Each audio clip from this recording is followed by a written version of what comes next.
Good morning, everyone, and welcome to Perspectives. It is Monday, July 5th, 2021. Trust everyone had a really good weekend, had some chance to clean up after the Elsa made her way, or bands of Elsa filtered and made its way across Grenada Thursday night into Friday. We'd like to say thanks and good morning to all the broadcast entities who are streaming this program live. We say good morning to those of you viewing on Mikey Live, on TNR Communications, Partygrenada, Sister Isle. Good morning to you, all the special people in Carriacou, on MTV's Facebook page and on air with MTV. I am Brenda Batiste, and it's time to say good morning to these wonderful and erstwhile gentlemen here, Senator Christopher Deali and Mr. Byron Campbell. Good morning. Good morning, Brenda, and good morning to our listeners and viewers. Erstwhile, that's an interesting word. Thank you. Good morning, folks, and yes, it's another weekend. I mean, this one was the one that just went by, was eventful with all the rain and Elsa popping up and raising our adrenaline levels, you know, getting ready. Those of us in the private sector had to make sure all our procedures and so are ready and in place in case of an event hitting us and causing disastrous effects. And of course, we saw the flooding. The flooding was amazing. With the River Road situation continues to be one that needs to be rectified. And of course, I know the minister in his last update said they were getting ready to start this project. It now seems as though it's going to be more urgent, understanding that we have a very active season approaching, and this is early June, July, and late June and early July, and we've seen two systems. Barbados in particular had two systems affect them. You know, so we really need to get our act in order, and it's interesting to hear from our guest this morning what she'll have to say. But other than that, Brenda, I went to the cricket. Again, we lost West Indies, you know, disappointingly, the series 3-2, but I was very impressed with how the stadium was able to recover and get ready for the cricket in its splendor that we had. We had a lovely day on Saturday. Yes, splendor is the word. It was, Hats off to all the background people who did the work to get this facility ready for an international game. It's normally not easy to come up to the standards to put on an international event like that. So I think we did well, and I think Grenada was well marketed as a result of that. We can't pay for that. Mind is Guru days. But I still was so disappointed with the crowd level, which is a reflection probably of how little vaccinated we are. Probably. It's not probably. It is. And it's, again, disappointing to see the uptake of the vaccine with our people in the nation and what is happening there. I don't know what it is. I am lost for words now to understand what it is we have to say or try to get people to get vaccinated. I just don't know. When you watch the world figures, Russia is on the brink of making it mandatory now, because they just had an outbreak, 24,000 people in a day. They did, I think they did. And they have the Sputnik. They did make it mandatory. And so I think they're at the point, if not making it no mandatory, that you have to be vaccinated. So, I mean, I hear those here who is hesitant, but I see the world trending and tracking to a point where it's going to become mandatory to some degree and some businesses and some areas. So I just say that for what it's worth. Byron. Yeah, morning. Chris, I endorse all the things you've said. My take on the storm, you know, the hurricane, it's a hurricane, what I observed here is that the major flooding we had, and if you look at all the rivers and all the streams, they were red or they were dark or there were a lot of soil. We are losing a lot of our topsoil. When you think of agriculture, it is soil. The health of your soil, the amount of soil will determine that. So that told me that we have to improve our drainage systems in our agricultural modeling, you know. And it also points to climate change in terms of the veracity or the severity of the weathers that we're having, what kind of mitigation and adaptation measures that we take. And I think this is going to be crucial going forward, really, really important. But I endorse Grenada's, the ground staff in terms of the job they did in terms of, when I saw the storm on Friday, there's no way I envisaged that there could be cricket or there's going to be cricket. So kudos to them. But something that happened during the week that I made note of, that the Attorney General was making mention or updating us on the status of the sex offender register, and making it very clear that this will come. It will be designed and implemented, taking note of individuals' privacy, quote unquote, whatever that means. But I think this is an important step in deterrence, in terms of, if you know that you're going to commit this act and you're going to be, the public is going to know you, you're going to be registered somewhere, you probably think twice about it. But clearly, we have to do more, and this is an important step in stemming the sexual violence, in particular, violence against and children and all of that, but sexual violence in particular. And if we recall the report from the Royal Grenada Police Force for the first quarter, I've not seen the numbers for the second quarters yet, but the first quarter was a breaking point. In other words, compared to last year and the previous years, it was just totally unacceptable. So we have to address this and pay a bit more attention to this. I'm a lawmaker. Yeah. When I sit in the other place. Yeah. And I support the sex offenders register. I think that's something, but I'm hoping that part of the offenders is the people who uphold them in the nonsense. Yeah. I wish we could put them on the list. Yeah. Mm-hmm. They are the offenders, and then they are upholders of the offenders. Yeah. And I think they are just as guilty as the offenders, in my view. Mm-hmm. One of the chief upholder of the offender is normally the mother in the home, or the guardian in the home, the woman who refuses to get rid of a breadwinner, or for other reasons doesn't. So there's a lot of training required, but there are mothers who do it over and over and over again with more than one daughter. So then it's a practice. So then what do you do with a mother who is complicit in those sorts of situations, an enabler, so to speak? So I hope we can find some way to address that as well, because I think from that level we are failing tremendously with trying to fix this, because mothers go to court and lie. Mothers tell children, you lie. Mothers, and then the police would always go to the mother.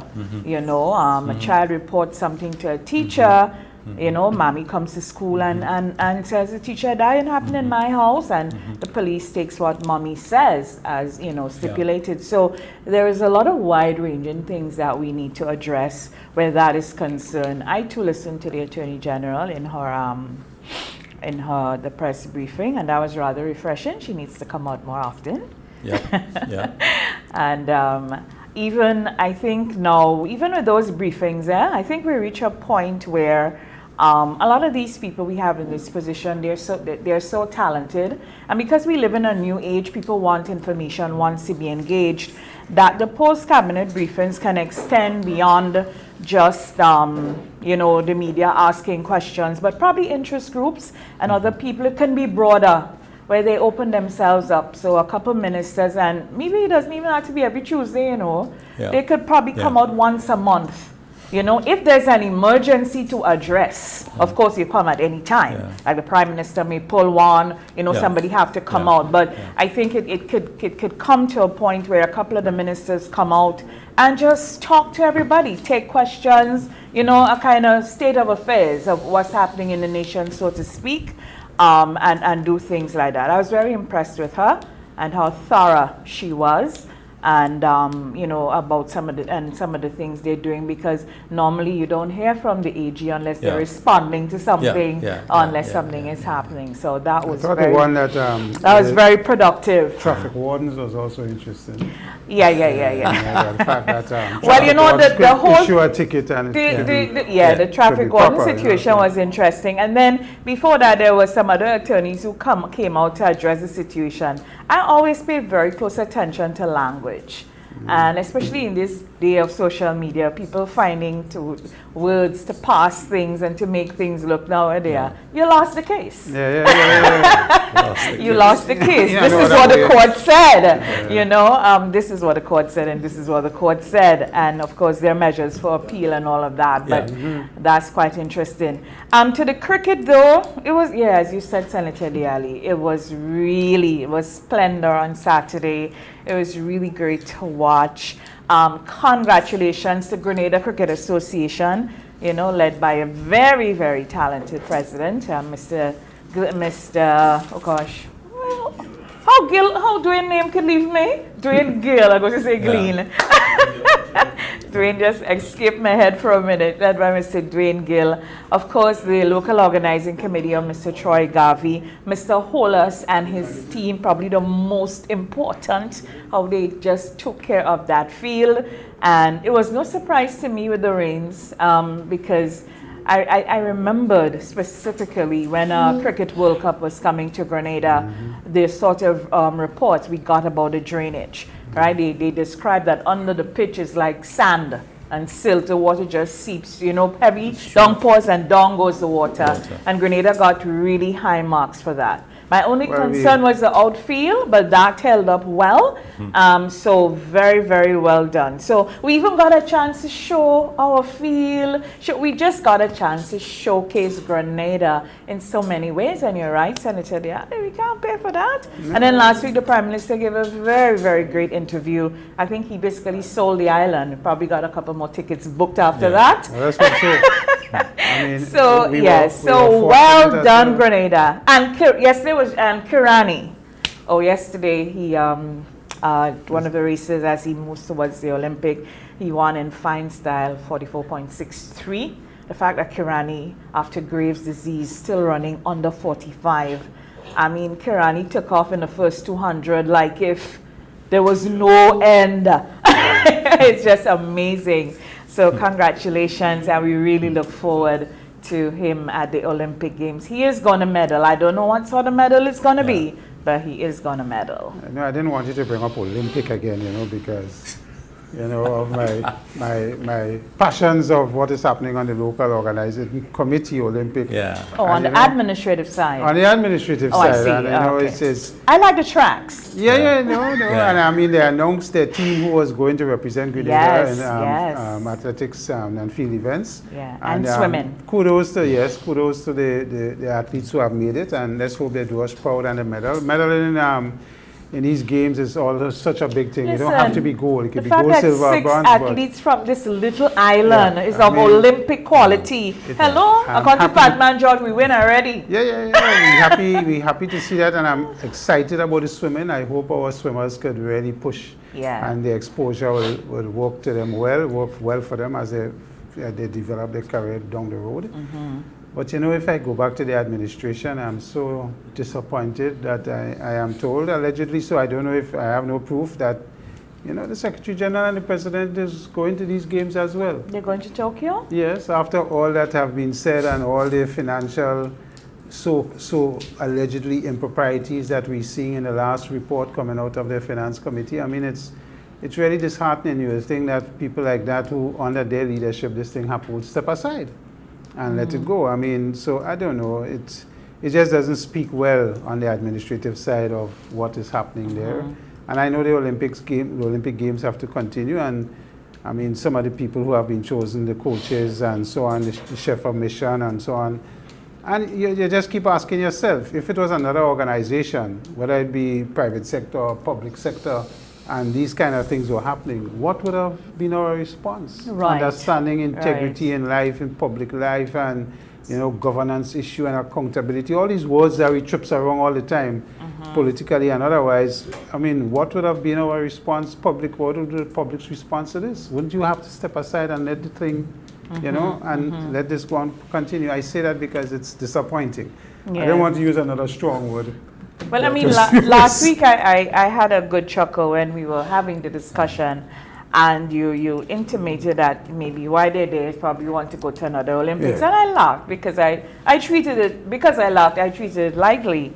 But now that you say that is happening, that is interesting, the very perception of it. But again, one of the things, because I told you this report landed in my inbox, so I'm told there's a redacted version of this report where the names were not available, and normally that's how these things go. And even on the very report itself, it says that the report should not make it into the public domain. So there's so many compromising things happening on all sides. a lot. I think at this moment, everybody have some egg on their face, but some people are blind with the egg on their face. So it's just, it really calls for a pause and a sorting out of this issue in the most serious way. If you're doing things that are not above board, it will always make it out to the public. You can make all kind of statements about what should be there and shouldn't be there. The point is, it should not have happened in the first case. Well, that's true too. But what I'm saying is, if you're involved in an internal something, and if you are claiming to be the person that is the savior of this thing, and you yourself are compromising how you're doing it, that's a question as well. All of us know when we all sides to investigations going on or whatever, you step aside and you allow the investigators to do their work unfettered and let the chips fall where they have to. If you're innocent of everything, nothing will happen. If you have procedures in place, nothing will happen. I'm not here to question anyone's innocence or guilt. I'm going to reiterate that we have a way of compromising germane issues in Grenada with the way we engage with how we treat them. Look, as I said previously, it's unacceptable. I'm really looking forward to the membership. They are the key first owners taking responsibility. I want to, however, Brenda, make a point to look at our economy and its relationship with the COVID issue and why we need to pay a little more attention to this. And sometimes we look at Grenada and we don't look at the OECS, So I would like to widen it a bit and to give some perspective in terms of what those numbers were prior to COVID and what is the COVID doing to it. Here are the numbers. That in 2019, our poverty level in the OECS ranged from 18% to 38%. Get that. And the debt to GDP ratio was at 70.3. After COVID, it moved to 79. So it's telling you that we're borrowing. Clearly, the COVID conditions as a result of the collapse of the tourism sector in particular would have worsened and is worsening those numbers and those situations in terms of our poverty level. So we have to take steps to overcome this. What our governments have been doing, generally in the OECS, we've been meeting this gap in terms of the reduction in revenue by borrowing.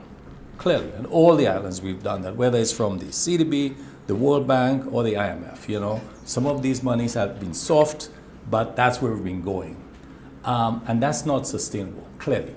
So we have to take steps to bring back those economies, including Grenada, of course. And one of the critical ways of doing it is the vaccine. We have to vaccinate to reach any kind of thresholds that will begin to drive us in that direction in terms of a recovery, right?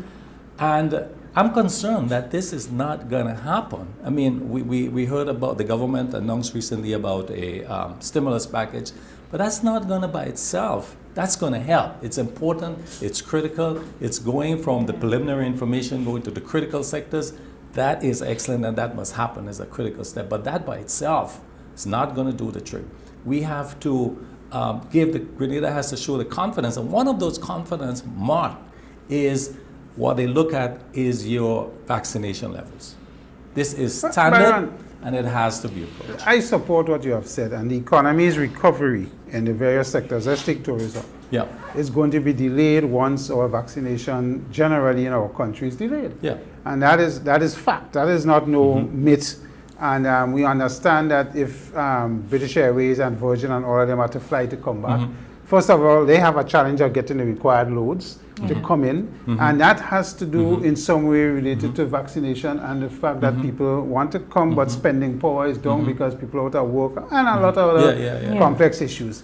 But I am going to say this, and it's probably going to be controversial. It's going to be... Mention high hesitancy levels. It's no longer hesitancy, Or reluctant. We need to look for another word. And the other hesitancy have a time sensitivity and the other point is that we are, in fact, opening up the economy. we are porous, you know, virus can come in. But look, Byron, look at we are vulnerable. Trinidad have taken a decision. Yeah. Because they have the new strain of the variant, I forget what they call it. The Delta. The Delta variant. And they have taken a decision as of today, construction is going to be opening back up. Because Prime Minister Rowley essentially said in his last communique that we have to now learn to live with the virus. He cannot keep the economy shut down. Because even keeping it shut down has not seemed to help in the spread and what is happening. So there comes a time when countries and the economies have to make a decision that, listen, those who want to be unvaccinated, you're at your own risk.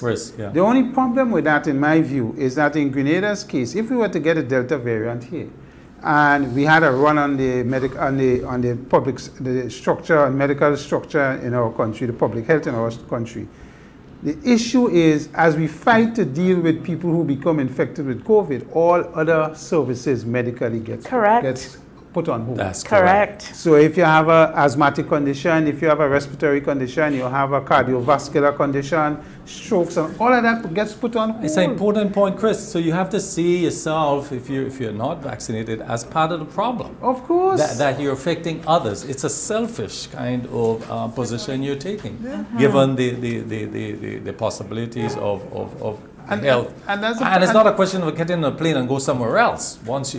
We have to deal with it locally. And that is part of the problem and the discussions. We don't seem to understand that if we were to get a run in the Grenada context, we in major problems. We are having the discussions, but the focus is on in the wrong places. We are having these discussions. I think people are aware that we are slipping behind. To me, it's like we're in a new world. And Grenada is just not getting on board. Brenda, there's one point I want to make. People don't realize we are just slipping behind. The world is going by, and we are just here waiting. We're waiting to go back to 2019. 2019 is gone. It's gone. It's not going to be happening. But Brenda, there's one point I want to make though on our strategy here, and that is it. Clearly, we have a high rate of persons refusing or not taking the vaccine at all. I think our messaging need to be reviewed and refocused, in my view. And I think I'm going to say that. Specifically what? Well, I'm talking about the messaging. We have, in our population, we have different targets. We have young people, we have the elderly, we have, in other words, what's the message we have for Haven't reaching? They adequately let me make that addressed point. All of that? What is our messaging? Has it worked? Hasn't worked. That's the point. People don't want to take the vaccine, and therefore we need to fall back and say why it hasn't worked, what can we do different, and in other words, it's not something we can give up. We have to keep fighting at this to ensure that as much persons as possible are vaccinated. And the messaging has not stopped. And I used to be like you, but I've spent enough time observing, listening, paying attention. People just don't want to take the vaccine. I think we should review the strategy. And that is why I said, when I started the program, when we started this discussion, that I believe it's going to become mandatory, it's going to be led by the private sector to some degree, because a lot of us in the private sector, our businesses and sustainability of our businesses is crucial. And we're going to probably take the risk. Some of us have already gone there. You could call one or two places that have made it mandatory in the sense that if you're not vaccinated, you're going to be furlonged. And if you want to challenge us in court, feel free. And that is where it's going to go. And I think workers have to also understand that as well. If you get furlonged and you're sent home because you decide you're not vaccinating and you're not coming to my workplace and you want to challenge me on whatever law, go ahead, feel free. Putin has made it mandatory for all public servants. Well, challenge me. Let's go to court. And let's see what the court has to say. And I mean, at the end of the day, I think that is where we're going to go. Because at 12.5%, as a vaccination, as a nation of 100,000 thereabout people. I mean, you're talking about 12,000. Now, if you're minus 16 and under, I mean, we're really in a pitiful place. I always tell you guys, I am a full glass kind of person, but I really do not see us getting to the percentages anytime soon. I think this whole thing about the messaging and what they're doing and what they didn't do, that is now par for the course. That's just excuses because things continue to happen. People just stuck to their positions. That's it. There are people who genuinely care, and I just see Grenada slipping further and further away from the new world and what is happening in the new world. And that is because of our actions. And we could sit back and blame the government all we want. At the end of the day, is our individual choice and the actions we took. Right. You know, just like the weather pattern that happened, over the course of Thursday, Friday. What is absent from the conversation is how we, human behavior, have contributed to the degradation. When you see how the hill is rolling down because we cut down the mountains and we put our mansions on it, so there's nothing to hold it up. When you see we decide we dredging river, so the river ain't had no break again, is down the water coming. It's not taking its time to get down. All the garbage you see coming down, we on the side of the river bank selling, of course they go come in and take all our things. When our human interaction, what we have done, that's not in the conversation at all. The government didn't clean the drain. They didn't build the dam. NaDMA didn't tell us it was coming. We are so innocent in all of it. We have to find a way to create more confidence in our people that the vaccine is safe. And that is about messaging. We can't stop where we are. We have to continue going at it. We have to. Nobody has stopped though. No, I say we can't stop. Yeah, we nobody have has to stopped. continuing. Nobody has stopped. Yeah. People have dug their feet in. I keep saying it's going to become mandatory. I know about that. I don't know about that part. Anyway, the technical people are advising that that is Nazim Benjamin. He's advising that we are having some challenges with Facebook. So those of you viewing, you might notice it's dipping in and out. We do regret that. You know, sometimes technology can be a bit dicey. But nonetheless. Blame it on Elsa. Blame it on who? Elsa. Elsa? Yeah. Yes, no, it's true because there's some electrical challenges created at the location because of sweet girl Elsa. Yeah. But she was nice. She spared us somewhat. Yeah. Yeah, she spared us somewhat. So we're happy for that. Flooding could be just as damaging. Yeah, because to see the Barbados Prime Minister putting on her Facebook page that 177 roofs are gone. That was not a small. Yeah. I was surprised when I read that on her Facebook page. Yeah, exactly. Wow. Yeah, so, and I mean, even without the weather, Wednesday we had rains. The rains we had on Wednesday, I think probably did some more damage, did damage too. Well, it certainly facilitated what we had on Friday. We have gone beyond the point of even the storm. So now it has to have, our conversation need to be about really addressing. So anyway, when we come back, we're talking to someone who can help us with the assessment of the rains and everything that happened across Grenada. That is Miss Oslyn Crosby, the Public Relations Officer of NaDMA. We'll be right back. Yeah. Get vax. It's your best shot. Hello. A message from the Ministry of Health.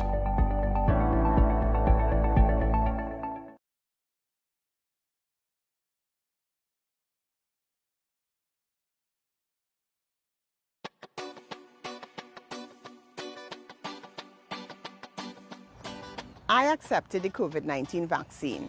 Initially, I felt fine, but later that evening, I had a headache. The next morning, I woke up with fever, chills, body pains, and I was just really, really tired. The symptoms continued, and that evening, I was out by 6 p.m. The good news, the second day after my vaccine, I got up feeling great. No more side effects. I am truly happy that I took the COVID-19 vaccine.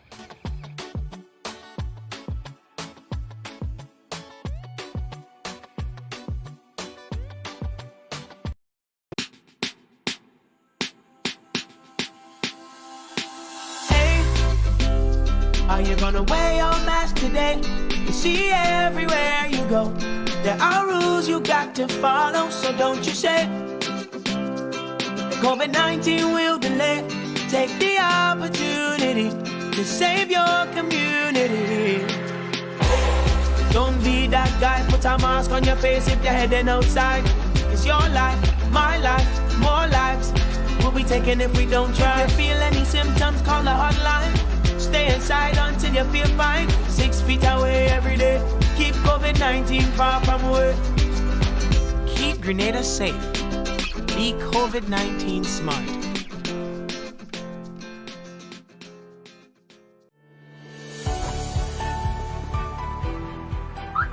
I took my best shot for the safety of my community.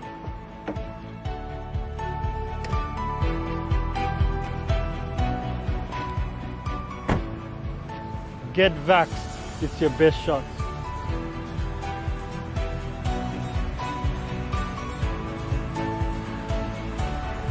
A message from the Ministry of Health.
Tourism connects us all.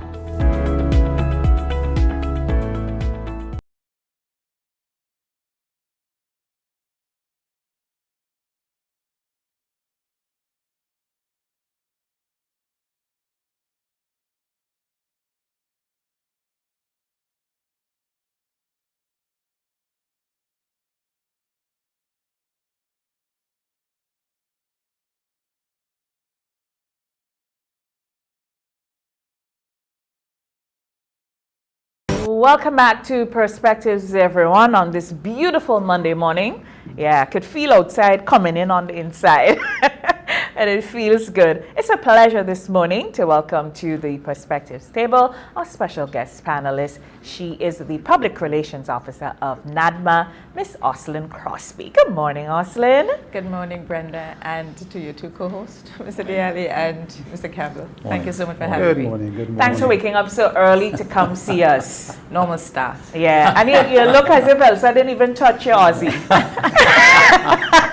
You build resilience over time. That's what it is. All right, so I'm gonna start straight off the bat, just kind of your preliminary assessment of what has happened with the passage of the weather system last week. So no stats yet as we continue to collate that information, but from generally how Elsa affected us, flooding, a lot of flooding and some landslides, and we are grateful. Still grateful, though I know some people are displaced because of the flooding, but we are grateful. Compared to others, especially Barbados, we know that we continue to keep them in our prayers, and we are awaiting NaDMA's guidance as to how we can assist them, because we know at some point we will need to do this. Basically flooding, a lot of flooding, and the landslides.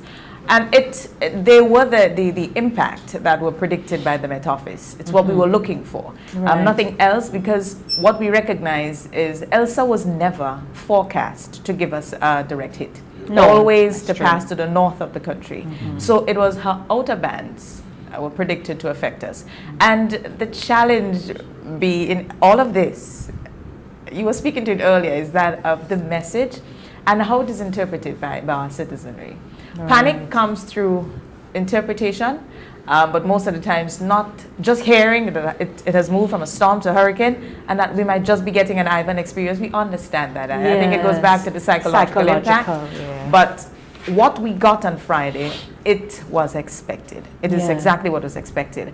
What we will do is share after the number of slides and so that we would have had throughout the island and flooding. You mentioned folks being displaced by the flooding. Do we have a number? Can we put a number to that at this time? A number we cannot give yet. Okay. As we continue that assessment. So that continued on the weekend, with it happening only Friday. We continue to collate the information from our district coordinators. They are the ones on the ground and working with these people to ensure, because we know a lot, the water damage is usually our biggest challenge. I know River Road here, always a concern. Some people were affected. We continue to collate that, and once we do, then the process would start as relates to assistance and cleaning up. The cleanup process started since Friday, but we continue now with the families that were affected and how we can assist them there. Right. Before I let the panelists come in, just as you mentioned, that before you basically control the message, and we waited on you for the message. But now the citizenry, they have social media. And that's where they took a lot of their message from. And then, as with anything else, we have the weather scientists who popped up in their hundreds on social media. How is NaDMA, though, as an organization? I'm sure that has presented a challenge for you, Oslyn. And how are you, as an organization, going to reboot to make sure that is filtered properly? Because I think that was part of the biggest thing. As you said, that Elsa was never going to be a direct hit. The rains we got were the rains we got. But by 6 o'clock in the morning, people were calling Shaggy, the weather, we're NaDMA, why they ain't telling us it's in our school, why they ain't telling us it's in our work? How do we mitigate against that? I expected this morning. What I would start with, though, Brenda, there are many threats, or hazards rather, that we know have the potential to affect us. We talk from the fire, the accidents, the cyclones, the volcanoes, the earthquakes, and others that are always, they are our potential hazards. They can affect us at any time. The challenge, though, and I think we have a new one, misinformation is our biggest hazard now. Exactly. It is our biggest hazard because it is human controlled and generated, and it kills the real message when we send them out. That is our biggest headache. The communication element. You combating it. You have to try to get the information out earlier, and it's the reason why we started before. We knew of the system since earlier on in the week, right? The Met Office called and advised us of it because their focal point is Trinidad would have informed them. They were informed. But again, you have to now, you see the position, and our technical people are guided by what you see on the models and also by the Hurricane Center. So when everybody run to the Hurricane Center, at the bottom of every bulletin issued by the Hurricane Center, you're always asked to go to your local forecasters for you to get your localized impact of the system. Right. So they are all guided by the same organization, which is the National Hurricane Center. We were advised to hold off still, let us watch it.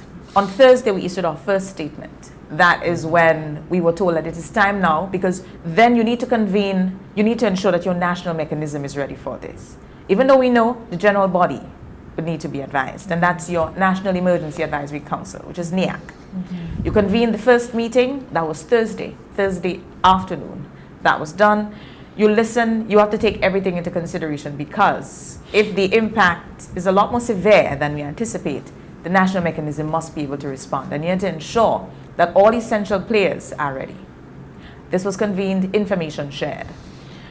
We recognize, yes, as it moves slower, because the systems are dynamic. We can say, yes, that's a projected path. Eventually they change, sometimes they upgrade, and we saw that with Elsa. What was always in line, though, she was always expected to pass to the north of us.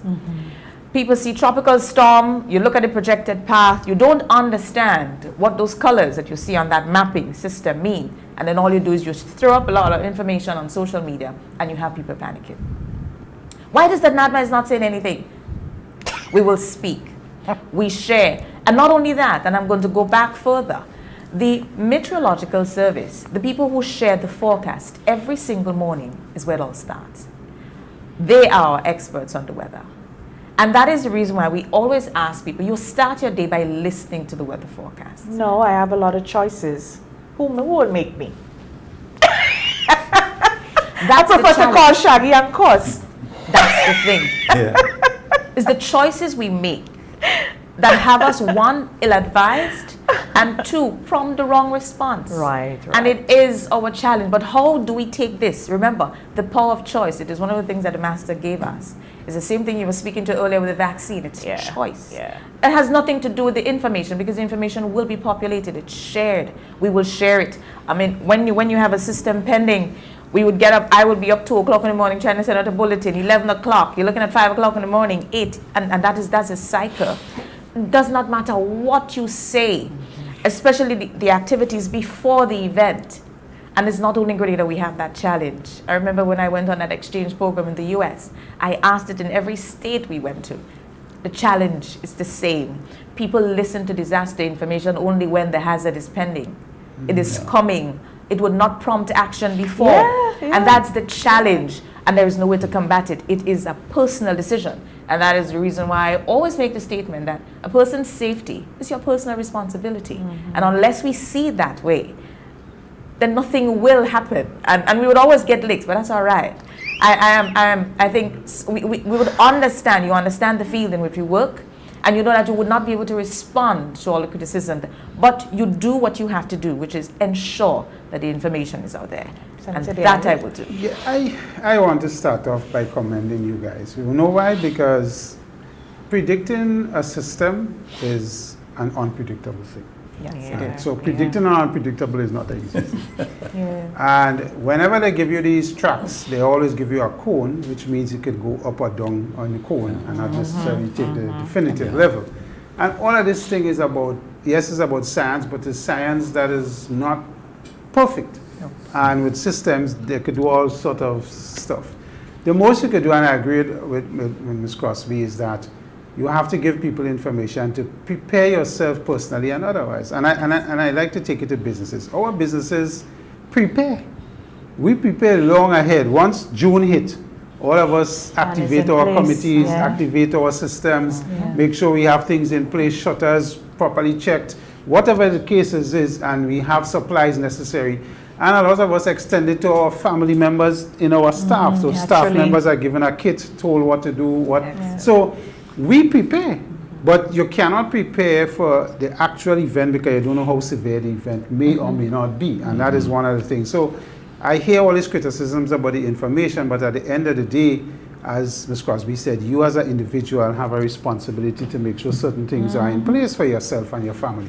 But I just want to take you back one on the flooding. And I watched at the flooding, and let me just say before I say this, that I think government tried their best during the dry season and leading up to the hurricane season. They could have seen a lot of crews, and I'm talking about Grandance area now and the south, because I'm down there, I work and I live in that area. So when you saw the crews cleaning the drains, taking care of the bushes on the side and making things opening up and so on, you got a sense that we were coming into the season and we were preparing so that in case we had torrential downpour, we were able to deal with it. But yet still, we still had flooding on the Woodlands Bridge.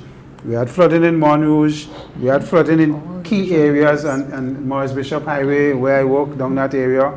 So you were almost like you're blocked off. The country was blocked off in some, because of the amount of rain. I know, let us be honest. The amount of rain we got in the time we got it, I don't think any system or any sort of drainage could deal with it. No. It is just one of those things. What you could try and do is hope that you could, and in Grenada we're fortunate in that our water subsides quickly. That is another positive we have. But the drainage, I think one of the issues, and I cite a couple. When you look at Montrouge have been a thing we have had with us for years. And you know, in the Gary days, Byron, I mean, you're more great than me, so you might know. I wasn't born yet. Okay. We had a permanent crew stationed to the end of the Montrouge down by the spicing section that will keep there constantly clean, right? So because the blockage would of course if tide is high or low, in this case we had a low tide, so River Road was able to drain out quickly. But if the tide high, we in problems, right? So Montrouge have that situation, and so we can argue about the capacity of the drains in Montrouge, but from my local engineering background, if you clear the moat and the moat is able to have a constant flow, the water runs faster and you can take the volumes. But when we don't clear the moat, that is a problem. Same thing happened by the Radisson, where that flooding takes place, is the moat. Same thing happens at Woodlands, over that little bridge. If the moat down the bridge is not properly cleared to accept it, it will cause the problem. Right, I mean, you have the debris that comes with the water that will cause some of the blockage. Yeah. But if the moat, so there, I'm saying this to say, Oslyn, probably, I don't know if that falls under NaDMA, you could tell me, is there something we could do now to concentrate on the clearing of these systems downstream and look at that? Because I know those that I said, Radisson, for example, Montrouge and so on, is the moat. We have not gone, we will clear the drains, but we're not clearing where they have to leave, you know, and check it to make sure. And it backs up quickly. And probably that's something they just need to pay attention. So I don't know if that falls under NaDMA, and if, or through works. It's NaDMA, yes, but through works. NaDMA, but through works. Okay. The environmental wardens, I know they did some work before, as you rightfully said, in clearing some of the pathways in preparation of the season. But another part too that we also need to consider is that, and you said it, you also spoke to it, that the amount of rain that we got in that time, there's no way that our drains can accommodate this. And I saw somebody put in a very nice, extensive explanation on somebody's, under somebody's comment on Facebook, explaining that I live in Canada, and yes, look at the rain. Canada floods, America floods, and also England. Excellent drainage network system. But whenever the soil becomes saturated, there will be surface runoff. It was already saturated before from the Wednesday. Yeah. Because we were affected by a tropical wave on Wednesday. Yeah. And then on Friday, we had Elsa. And let me just comment you again. I think the response by your teams, wherever they're located, in terms of heavy equipment, when trees fall down and slides, the clearing, we don't have our roads blocked for long periods because they're deployed and they seem well, even through our own actions, teams, you know? Because in Brazan last week, the villagers came out at 5 o'clock in the morning, and then the ministry joined them. Yeah, we complain a lot, but I think if nothing positive came out of Ivan, is Grenadians' ability now to become more resilient, to react in a better way and in a more organized way. And if nothing else came out of Ivan, you're seeing that. And even the planning from NaDMA and so on, it's a little bit more structured now because we went through a system. We have. And it would have amplified our weaknesses and we have gotten an opportunity to correct. So I think there is compliment there. Yes, there is always room for improvement. And probably my next question is your new headquarters in Bonjaloo. Have you gone in? Have you started there? What it is? What is the situation?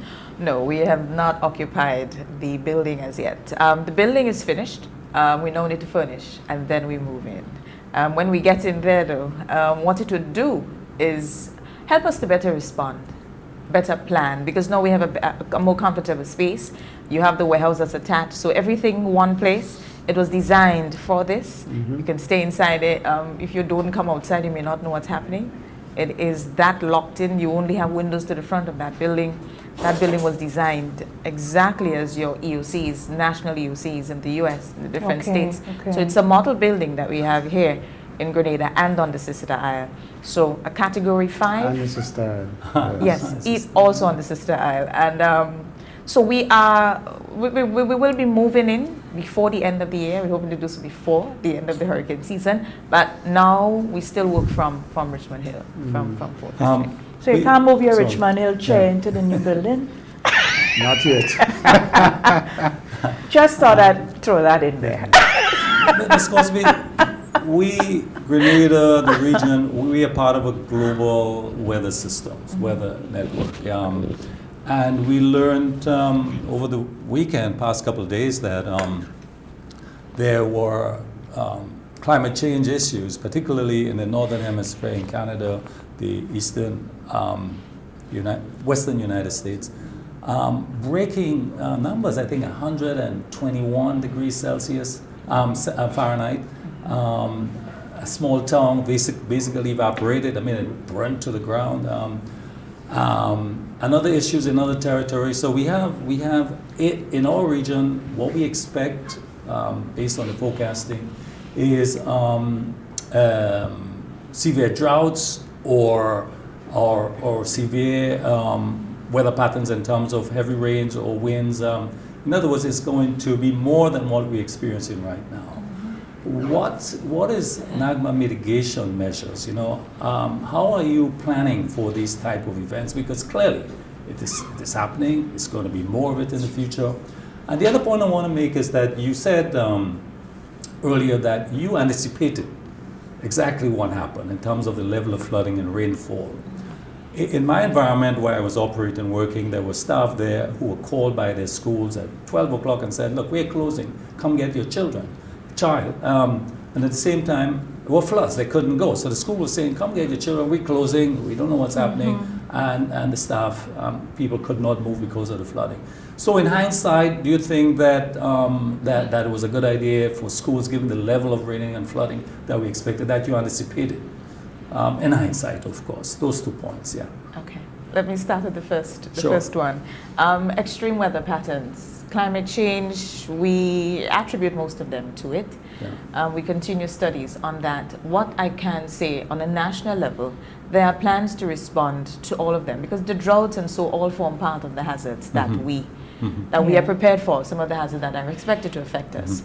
What we now do in disaster management, noting the dynamic nature of it, is that you continue to revise your plans, because you recognize now that they're moving from normal to extreme. So that is what we do. You have to sit now and take into account or into consideration the extremes now to what we would normally have, and see how best we can facilitate when they do happen, that we are ready to respond to them. Because there is no way to say that what's happening in the northern hemisphere, the other part of the world, will not happen here. How soon it would get here. What we have to do in disaster management, as we always encourage everybody else to do, is be prepared. And if the national mechanism is not prepared, then we know that that can trickle down to the ordinary man. So what we are doing, we continue to revise our plans, as we did with the hurricane plan this year and all the other plans. Volcano now, it became a very, very realistic one after La Soufrière earlier on this year. And I think it also woke up our people on what are some of the threats, what are some of the things that we can expect, because we are a volcanic island, and it means that what happened in St. Vincent can happen to us at some point. What's good though, and what's the reassuring part here, is that the USRC Center continue to monitor all our volcanoes here, like St. Vincent. So notice before we will get, again, people's response. Yes. The right response is what will determine what happens after that. On to the second point. The closure of schools, the decision last week Friday, was it the best? The flooding, parents, the response. Okay, I will start with this. In the hurricane season, the alert phases, we start with advisories. The system is coming, that's Thursday. It will give us an idea as to what to expect, depending on its, well, the bands, the models, this progression, where it's going. The rain and the slide, so the flooding and the sliding we expected. But we were only placed under a tropical storm watch. What does a tropical storm watch mean? Mr. Diali spoke this morning as to his company being ready and the plans. Whenever we get into the advisory phases or alert phases of the disaster management process, it prompts so much more. When we put a country, before a country goes under, before Trinidad starts thinking about speaking to Grenada's Met Services about putting the country under a watch or warning, the conversation goes further than we think. It starts, yes, with our technical people. It ends with our policymakers, and then we issue the alert phase. At 8 o'clock on the Thursday morning, the Friday morning, we were placed under a watch, storm watch, tropical storm watch. What does this mean? A watch is a wait and see mode. There's still a 50% chance that we may not be affected. We have gotten to the stage of warning, and the system turned away. Warning, though, prompts a different response. We were only under a tropical storm watch, so we expected tropical storm watch conditions. And as we say, it will come within 48 hours of the system. So that is when conditions and so will deteriorate. A lot of people, I know that we got a lot of flack for why didn't we close schools? Why wasn't that? A watch will not give us the legal teeth to make such recommendations to our policymakers.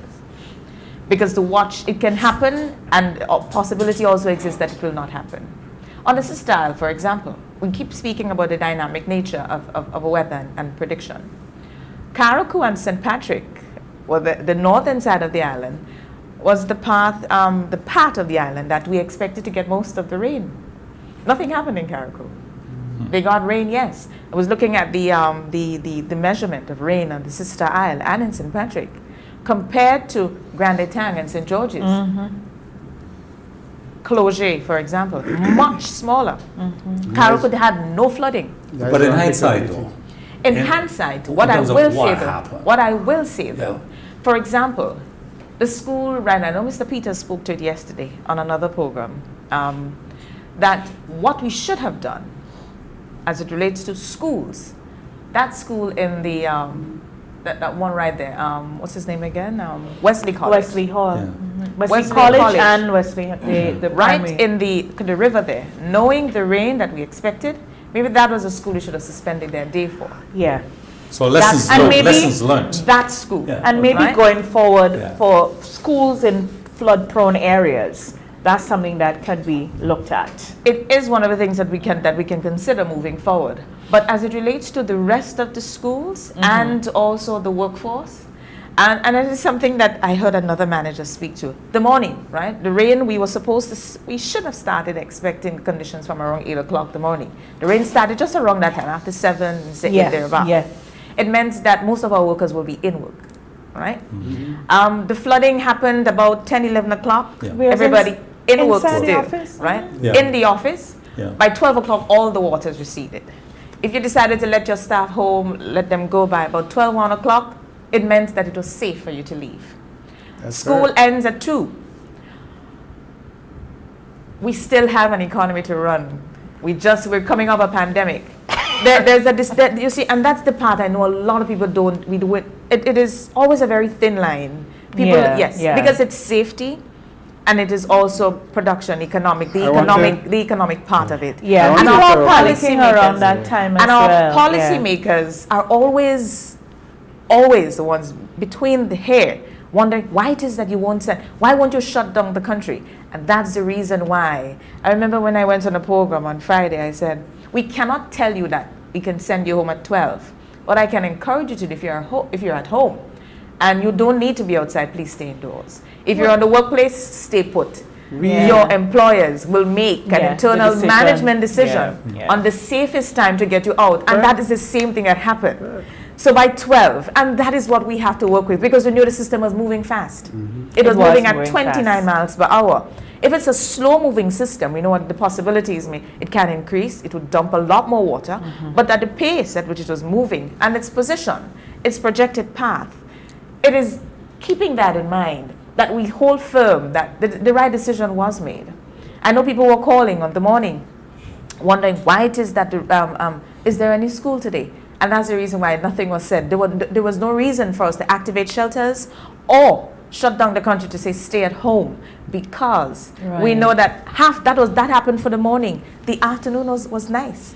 By the afternoon, I think there's a bigger concern of the safety issue. The safety issue. Because in my business, we took a decision to shut down at 1. But it was to ensure that before I said to staff, go home and see about your personal, it was safe for them to move. And that is what we continue to speak to. That's right. And because all the roadblocks we had. The same thing with the school. You cannot send the children out. And it's not safe. If you decide to, right, so when the flooding is happening, we send them out. You know, that is when the hazard, that is when it's worst. Because they will be trying to run through it. And it becomes a problem then. In addition to that, the other concern that we have is that of the rock falls. And that's why we said, if you don't need to move, please stay put, stay inside. Our operators or motorists, you don't need to be on the road because it's heavy. Just stay where you are. Stay parked for a bit. Let the environment become a lot safer before we do that. But to say shut down the entire day, we would have lost an entire day on Friday, And look at that. Friday it was like that for a couple of hours. And then on Saturday it was so hot. You wonder what happened. Ms. Crosby, something I noticed during the flood in some areas, derelict vehicles were in fact being moved by the water. And it tells me about the danger of derelict vehicles around the country. Is this something that NaDMA is concerned about or prepared to take any action on? NaDMA Oh, that's beyond your mandate. I should not say beyond, because remember, NaDMA's structure involves all the essential service providers. This is one, I know that's a project I know the police is taking up, the traffic department.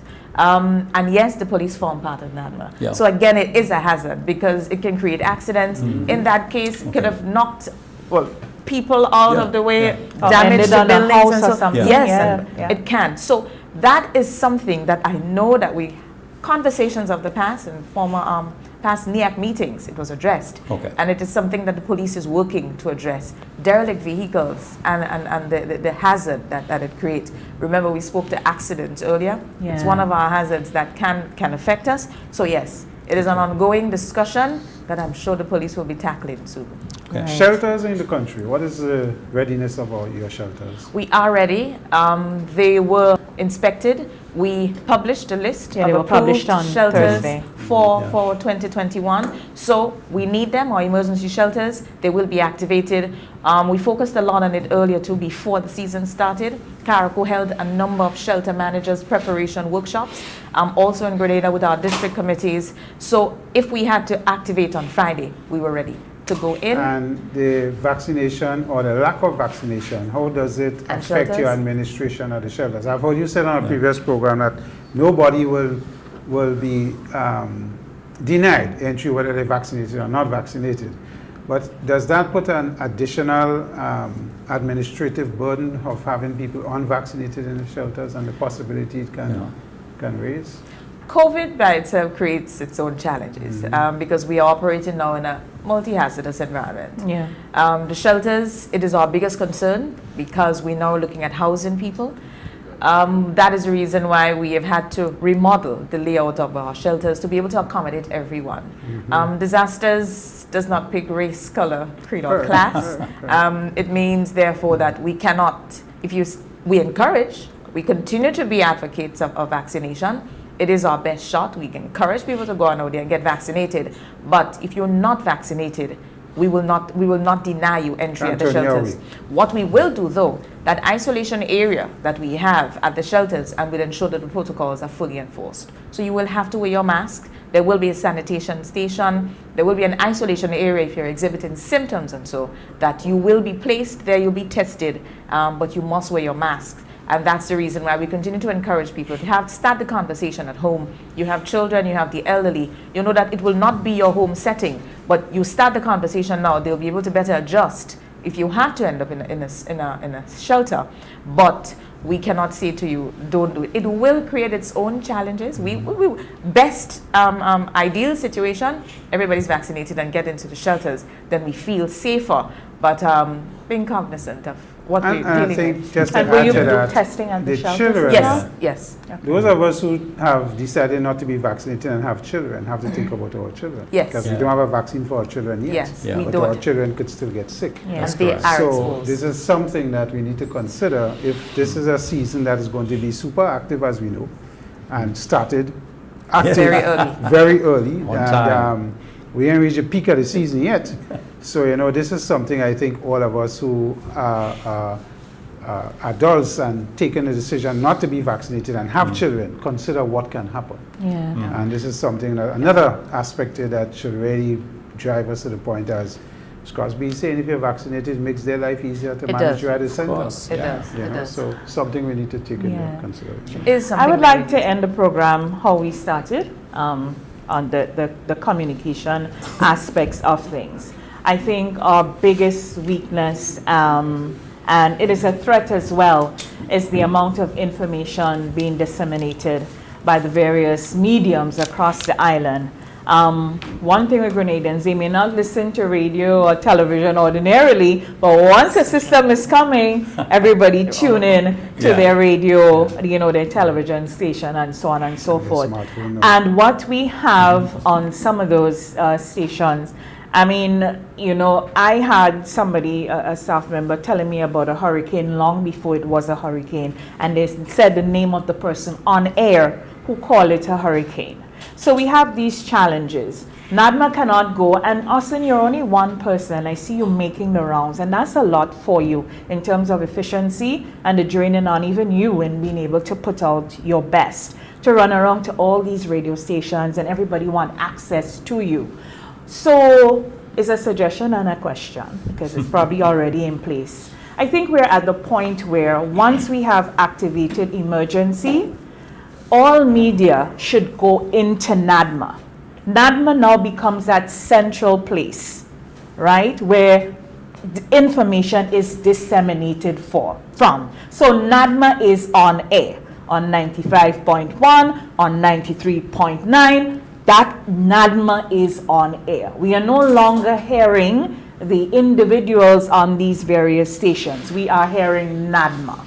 Whoever you collate for broadcasters, whatever, however you do it, it's just fed into NaDMA. So there is, and that's my point really, one consistent, continuous message to everyone from one place. Question, do you have a studio at the new building? 1. 2, is that being thought of? Is that telling to your policy maker? Is that the kind of thing? Because and that's why we have all this confusion. Everybody all over the place just saying all kind of things. And people telling you, I hear this on the radio and I hear that on radio. These emergencies are too important for us to be playing with the different pools of talent with different people. I really think it should be centralized. It is the existing structure. NaDMA should have a radio station. That one would have gone down. Actually, it's a work in progress. Whenever we're activated, it is what should happen. There's a committee as part of the NaDMA structure called your Public Education and Information Committee. All media houses form part of this. It is chaired by the director of GIS. So all information, and that's the reason why that structure is specifically there. Whenever you activate, the information is filtered to the media and the media should share. Brenda, the information threat and hazard that we speak of, you said it, I am not saying anything different to what you said. The structure exists. Okay. Why is it not happening? It needs to happen. And it really needs to happen. It just, I remember the things like that happened in times of the revolution. You got your message from one place. People might say it's control, but sometimes control in emergencies work, because what it does is to present a structure, consistency, and some sort of efficiency. And I think with communication that will happen. Imagine you are in your building and Met Office on air, you on air. From the same media houses, you can have the same people. So I could hear Blossom, Aruna, whoever. They are part of it, but they are coming out of NaDMA. That is the existing structure. Yeah, that's where it's coming from. And I'm happy that you touched this. Maybe I was hoping that I did not have to, but I will. Responsibility is one of the things that I recognize is our biggest, it is another one of our threats. And we work in partnership, yes? NaDMA, we cannot do it alone. And that's why we say NaDMA is me and it's you. We would share the information. That's the reason why there's a secretariat. The secretariat is there. It is just there to ensure that what's in the documents, that we follow the protocol, the information is shared, but the different arms of NaDMA would then facilitate the process. It is a challenge. What I recognize now, unless we get to the stage where we recognize that we have a responsibility in this fraternity, to not be the first to share information, but rather to share responsibly and be responsible for what we do, how we do it, when we do it, because it prompts a reaction and there are repercussions. And until we understand this, there will not be change in this industry. But we understand it. You know what's the problem? We need to take control of it. It's unfortunate that we have to legislate everything. I think once if I am hired to do this, I believe that I'm hired because I have the capacity to do so. Understanding everything in there, that if I do this, that this is going to be the consequence. If I don't do it, that it will do this. That's why you don't leave a lot of things up to we need to understand the power that we hold And when it's not used properly, the repercussions, its consequence. We have followers. People listen to us. They respect us. They see you on the street and they say hi to you. Everybody knows you. Understand the power that you hold and use the media most effectively and responsibly. You're speaking to the converted. I refuse. And I don't want to go there. I want to just... But where I want to go is to just really strongly suggest, and I think we have had this conversation privately before. I even think I spoke to someone else about it, and they did tell me, somebody told me that NaDMA does have the authority to. The structure, like you say, exists. The structure exists. It's just like whoever is responsible for information within the government. They mentioned the GIS part as well. They have to channel whenever we have emergencies. Just give. So all radios, just as how we tune in to one place for the Prime Minister's national broadcast. Everybody, toot moon. So no DJ on air balling out, whoa, I didn't see the hurricane coming, and getting people crazy. None of that. When we hear, everybody, wherever we tune in, all we're hearing during that time, once the emergency is activated, all we're hearing is NaDMA. You could even play music and we bring short leg up or whoever, play some music, but all we're hearing is NaDMA. So let me end done. my comment and relieve you two media people. And just to say, Byron, that I think Ms. Crosby's point is that you can't legislate everything. And I hear you about it's the not control. about legislation. And you can't, you have to hold that people is responsible in the performance of what they do. But they're not. And the media people have a responsibility. I think I'm hearing you say that the information in times like that should be a coordinated flow, and not everybody trying to be forced to break the news. Control it. And that forced to break the news issue. And prevent that.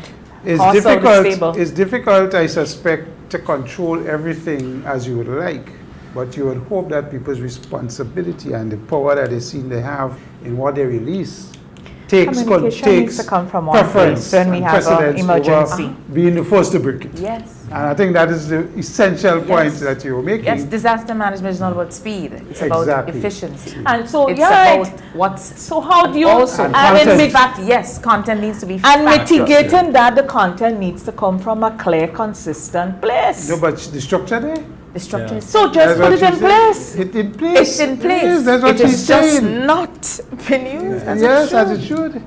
I am sitting here, and maybe Nazim and who are part of... No, but the messages okay, the message coming from the NaDMA headquarters, that's in place? So do it. Sorry to sound so... Do it? Yes. Why we have it? Because, Oslyn, that's the problem. You just diplomatically explained.